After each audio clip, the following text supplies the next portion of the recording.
របៀបចូលទៅមើលឆាតរបស់យើងតើមានអ្នកណាគេចូល login មើលឆាតរបស់យើងដែរឬអត់អូខេចូលមកឆាត Messenger នេះមកបន្ទាប់ពីចូលឆាត Messenger នេះមកអ្នកទាំងអស់គ្នាចុចនៅលើត្រេ3នេះកន្លែង menu នេះបន្ទាប់មកអ្នកទាំងអស់គ្នាចុចយកពាក្យថា setting ហើយយកពាក្យថា privacy and safety បន្ទាប់មកអ្នកទាំងអស់គ្នាយក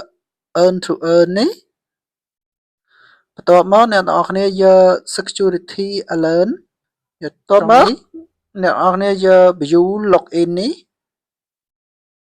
នៅក្នុងហ្នឹងហើយបើសិនជាអ្នកទាំងអស់គ្នាឃើញទូរស័ព្ទអីផ្សេងវាលោតមកបែបហ្នឹងអញ្ចឹងបើសិនវាលោតមកខាងក្រោមនេះបើសិនជា login នៅទូរស័ព្ទអីផ្សេងឬក៏កុំព្យូទ័រ laptop អីវានឹងដាក់ឈ្មោះដូចហ្នឹងហើយអញ្ចឹងទេអ្នកទាំងអស់គ្នាអាចមើលនៅតាមវីដេអូនេះបានបាទអរគុណច្រើន